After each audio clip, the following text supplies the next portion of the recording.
बिस्मिल्लाहिर्रहमानिर्रहीम। अज़ीज़ तलबा व तालिबात, अस्सलामु अलैकुम। मैं हूँ आपका chemistry teacher Ehsan Afroz, class नहम केमिस्ट्री बाब नंबर 1।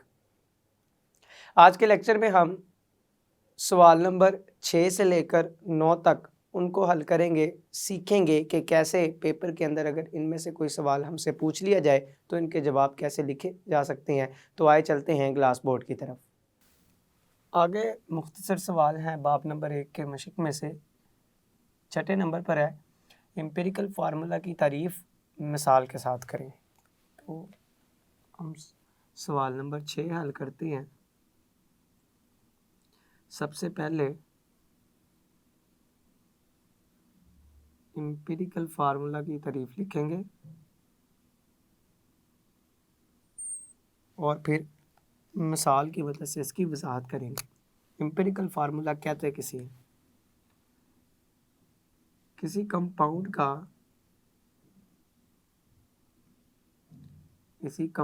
का वो फार्मूला जो इसमें पाए जाने वाले मुख्तलिफ एलिमेंट के मुख्तलिफ एलिमेंट्स के एटम्स के दरमियान सादा तरीन निस्बत को ज़ाहिर करे एम्पिरिकल फार्मूला कहलाता है।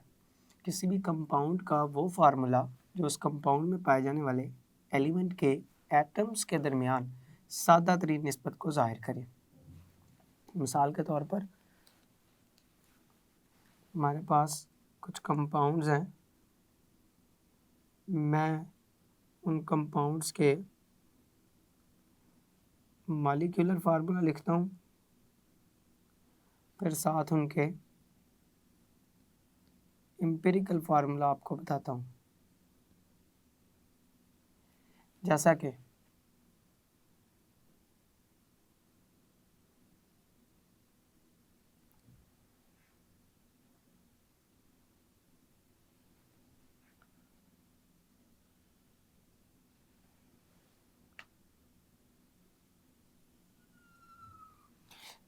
मेरे पास एक कंपाउंड है जिसका नाम है बेंजीन। अगर हम बेंजीन का मॉलिक्यूलर फार्मूला देखें तो C6H6 C6H6 ये बेंजीन का मॉलिक्यूलर फार्मूला है जो हमें कार्बन हाइड्रोजन में जो निस्बत बताता है वो 6:6 बताता है। अगर मैं इसकी सादा तरीन शक्ल ले लूँ तो मेरे पास इसका जो फार्मूला बनेगा वो एम्पिरिकल बनेगा। मतलब अगर मैं इसको कट कर दूँ तो मेरे पास जो एम्पिरिकल फार्मूला आएगा वो सिर्फ CH की शक्ल में आएगा जो कार्बन और हाइड्रोजन की सबसे सादा निस्बत को ज़ाहिर करता होगा और ये बेंजीन का एम्पिरिकल फार्मूला कहलाएगा। इसी तरह से हमारे पास एक और कंपाउंड है ग्लूकोज। अगर इसके मॉलिक्यूलर फार्मूला की तरफ जाएं तो C6H12O6 जिसमें कार्बन हाइड्रोजन और ऑक्सीजन में एटम की निस्बत को आप देख सकते हैं। अगर इनकी सादा तरीन निस्बत निकाली जाए तो सादा तरीन निस्बत के मुताबिक अगर मैं इनका फार्मूला लिखूं तो ये बनेगा CH2O जिसमें निस्बत 1 निस्बत 2 निस्बत 1 है एटम्स के दरमियान। ये फार्मूला ग्लूकोज का एम्पिरिकल फार्मूला कहलाएगा। इसी तरह से अगर मैं हाइड्रोजन पर ऑक्साइड की बात करूं तो उसका मॉलिक्यूलर फार्मूला H2O2 है जिसमें हाइड्रोजन ऑक्सीजन में अगर आप एटॉमिक निस्बत की बात करें तो वो 2:2 है। अगर मैं इसकी सादा तरीन शक्ल लिखूं तो HO जिसमें एक हाइड्रोजन एक ऑक्सीजन है और ये हाइड्रोजन पर ऑक्साइड का एम्पिरिकल फार्मूला कहलाएगा। तो एम्पिरिकल फार्मूला किसी कंपाउंड का वो फार्मूला है जो कंपाउंड में मुख्तलिफ एलिमेंट के एटम के दरमियान सादा तरीन निस्बत को ज़ाहिर करता है। आगे चलते हैं सवाल नंबर 7 कि आप ये क्यों कहते हैं कि हवा मिक्सचर है जबकि पानी कंपाउंड है। हमने कोई सी 3 वजूहात बतानी है। तो सवाल नंबर 7 में हम 3 वजूहात बयान करते हैं जिसकी बिना पर हम पानी को कंपाउंड जबकि हवा को मिक्सचर का नाम देते हैं। पहले नंबर पे हम क्या कहते हैं इनके हवाले से, हम कहते हैं कि पानी मुख्तलिफ एलिमेंट्स के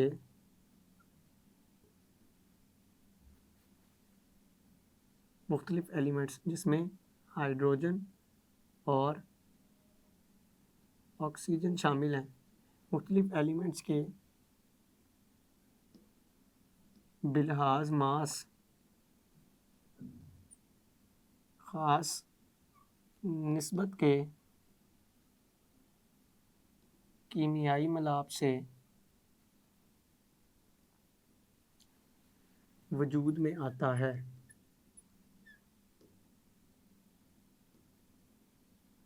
इसलिए कंपाउंड कहलाता है, क्योंकि हमने पढ़ा है कंपाउंड एक या दो या दो से ज़्यादा एलिमेंट्स के ख़ास निस्बत से आपस में मिलने के नतीजे में वजूद में आते हैं। तो लिहाजा पानी ये भी एक कंपाउंड है, चूँकि ये हाइड्रोजन और ऑक्सीजन के ख़ास निस्बत बिलहाज मास से आपस में मिलने से वजूद में आता है।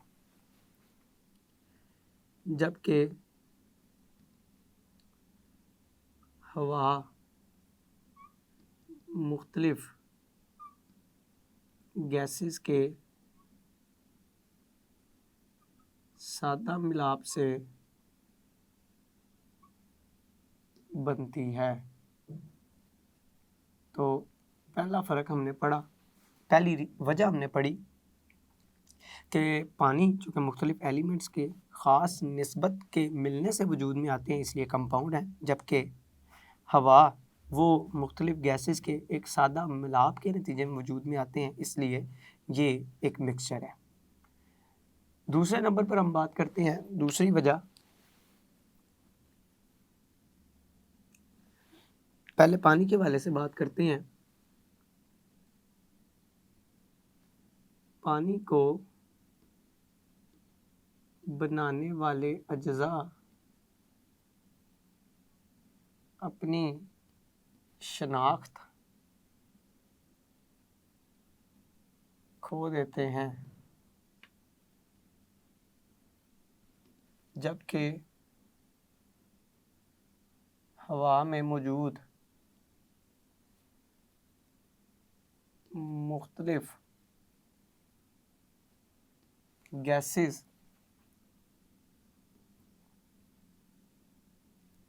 अपनी शनाख्त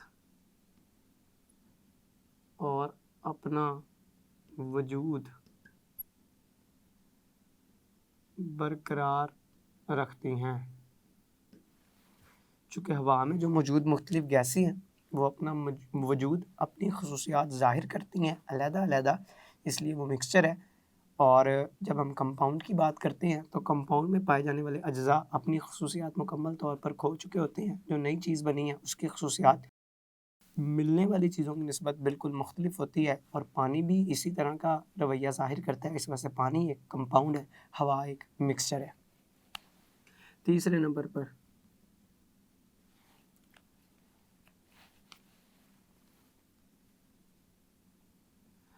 पानी को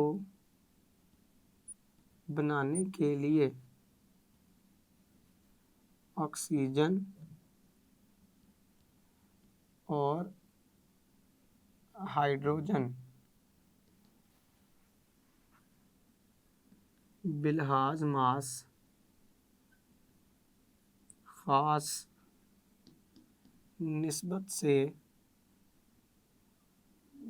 मिलाप करते हैं,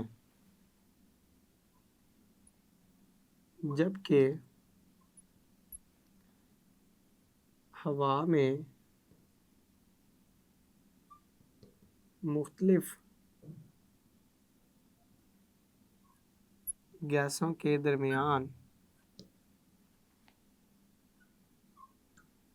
कीमियाई मिलाप नहीं होता। तो मिक्सचर को बनाने वाले अज्जा उनके दरमियान में किसी ख़ास निस्बत से कीमियाई मिलाप नहीं होता, जबकि कंपाउंड को बनाने वाले अज्जा के दरमियान ख़ास किस्म का कीमियाई मिलाप पाया जाता है। और पानी चूँकि वो भी इसी तरह की खसूसियात ज़ाहिर करता है, तो वो एक कंपाउंड है, जबकि हवा एक मिक्सचर है। हम ये भी कह सकते हैं कि पानी चूँकि कंपाउंड है और कंपाउंड को हम सादा तबई तरीक़ों से अलहदा नहीं कर सकते, जबकि हवा एक मिक्सचर है और मिक्सचर को सादा तबई तरीक़ों से अलहदा किया जा सकता है। हम ये भी लिख सकते हैं कि पानी उसका एक मखसूस मेल्टिंग और बॉइलिंग पॉइंट होता है और कंपाउंड भी मखसूस मेल्टिंग और बॉइलिंग पॉइंट ज़ाहिर करते हैं, लिहाजा पानी एक कंपाउंड है।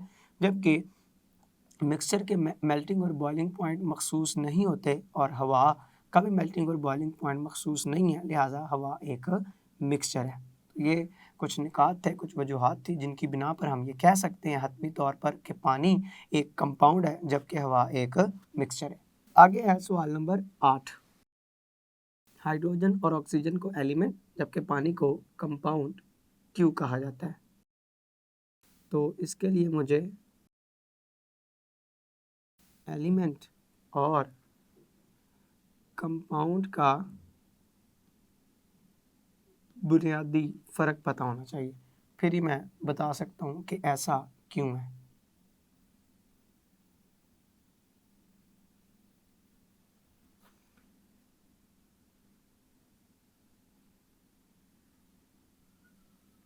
तो हमने कहा कि हाइड्रोजन और ऑक्सीजन के दोनों एलिमेंट हैं,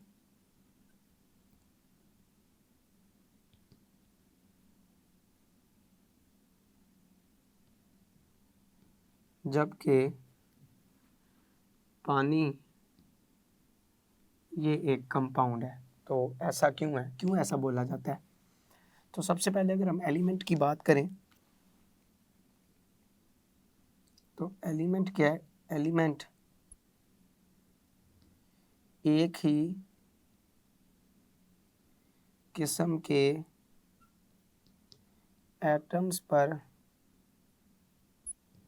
मुश्तमिल शय है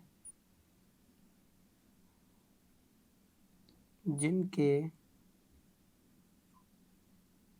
एटॉमिक नंबर यकसां होते हैं। और चूँकि हाइड्रोजन एलिमेंट हाइड्रोजन के एटम्स पर मुश्तमिल है, ऑक्सीजन एलिमेंट ऑक्सीजन के एटम्स पर मुश्तमिल है, लिहाजा ये दोनों क्या होंगे? एक एलिमेंट, चूँकि इनकी खसूसियात भी एक एलिमेंट से मिलती हैं। कंपाउंड की बात करें तो कंपाउंड दो या दो से ज़्यादा अशिया के बिलहाज मास ख़ास निस्बत से मिलाप के ज़रिए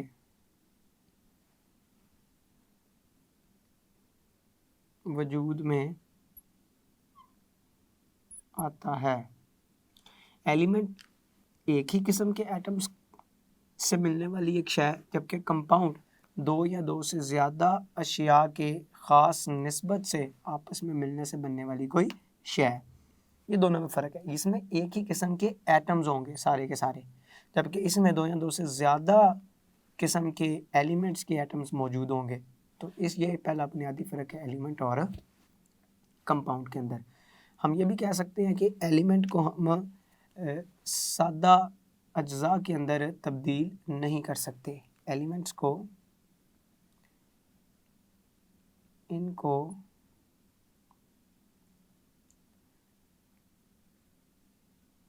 सादा कीमियाई तरीक़ों से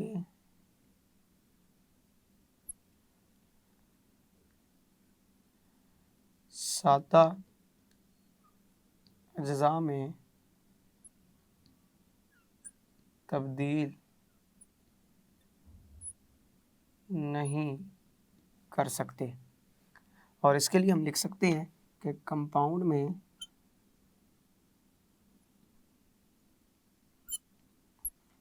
मुख्तलिफ अज्जा अपनी अपनी शनाख्त खो देते हैं, अपनी अपनी शनाख्त खो देते हैं। तो चूँकि पानी को बनाने वाले अज्जा हाइड्रोजन ऑक्सीजन अपनी अपनी शनाख्त खो देते हैं पानी की हालत में, इस वजह से पानी एक कंपाउंड है। जबकि हम अलहदा हाइड्रोजन अलहदा ऑक्सीजन की बात करें तो इनको सादा तरीक़ों से सादा कीमियाई तरीक़ों से सादा अज़ा में तब्दील नहीं किया जा सकता। एक ही किस्म के एटम्स पर मुश्तमिल है जिनके एटॉमिक नंबर एक जैसे हैं, इसलिए हाइड्रोजन ऑक्सीजन को एलिमेंट जबकि पानी को कंपाउंड कहा जाता है, क्योंकि ये दोनों एलिमेंट की खसूसियात पर पूरा उतरते हैं जबकि पानी कंपाउंड की खसूसियात पर पूरा उतरता है। मैं अगर कुछ और एलिमेंट्स की मिसालें लिखूँ तो मैं लिखूँगा मसलन सल्फ़र, फास्फोरस, नाइट्रोजन वगैरह। जबकि कंपाउंड की मिसालों में हम लिख सकते हैं शुगर, सोडियम क्लोराइड वगैरह। तो चूँकि पानी इन्हीं खसूसियात पर पूरा उतरता है, ये भी इन खसूसियात पर पूरा उतरते हैं जो कंपाउंड ज़ाहिर करते हैं, लिहाजा ये सारे कंपाउंड्स कहलाते हैं। जबकि हाइड्रोजन ऑक्सीजन उन खसूसियात पर पूरा उतरते हैं जो एलिमेंट्स के ज़मरे में आती हैं। इस वजह से हाइड्रोजन और ऑक्सीजन ये दोनों एलिमेंट्स की मुख्तलिफ मिसालें हैं। आगे एक सवाल है, सवाल नंबर 9 मुख्तसर सवालात में से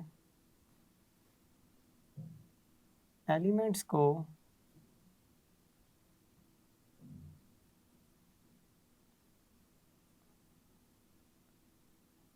सिंबल से लिखने का फ़ायदा।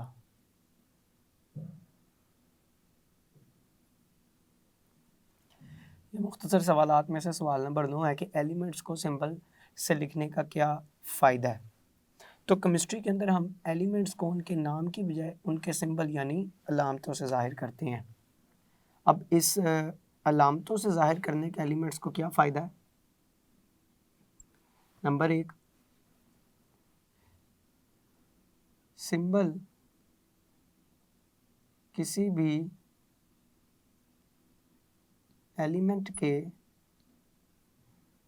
नाम को ज़ाहिर करता है। हम सिंबल लिखते हैं सिर्फ और सिंबल की मदद से हमें एलिमेंट के नाम का पता चल जाता है। नंबर 2, सिंबल किसी भी एलिमेंट के एक एटम को भी ज़ाहिर करता है, एक एटम को भी ज़ाहिर करता है। तीसरे नंबर पर सिंबल एलिमेंट के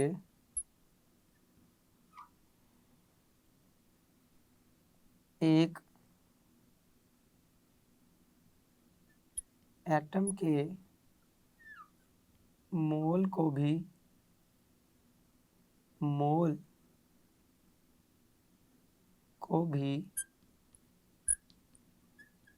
ज़ाहिर करता है। और सिंबल लिखने का क्या फ़ायदा है। पीरियोडिक टेबल में एलिमेंट्स को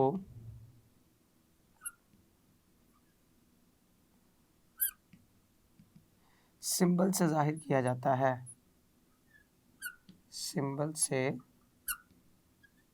ज़ाहिर किया जाता है। इसके अलावा मुख्तलिफ रिएक्शंस को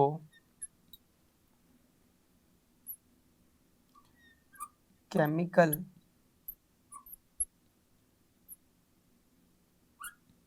इक्वेशन की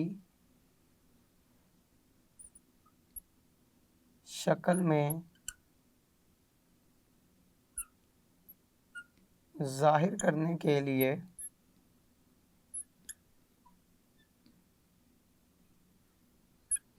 सिंबल का इस्तेमाल किया जाता है। इसके अलावा सिंबल लिखते हुए वक्त भी बचता है। तो ये सारी बड़े अहम फ़वाइद हैं किसी भी एलिमेंट को उसके सिंबल से ज़ाहिर करने के, कि एक तो ये किसी एलिमेंट के नाम को ज़ाहिर करता है, एटम की तादाद को ज़ाहिर करता है, एटम में मोल की तादाद को ज़ाहिर करता है, पीरियोडिक टेबल के अंदर एलिमेंट्स को ज़ाहिर करने के लिए सिंबल का ही सहारा लिया जाता है। इसके अलावा रिएक्शन के अंदर जो केमिकल इक्वेशन लिखी जाती है उनको फार्मूलों या सिंबलों की मदद से ही लिखा जाता है। और तो और एलिमेंट का पूरा नाम लिखने की बजाय सिर्फ सिंबल का इस्तेमाल वक्त को भी बचाता है, जल्द से जल्द हम ये काम पूरा कर सकते हैं। मिसाल के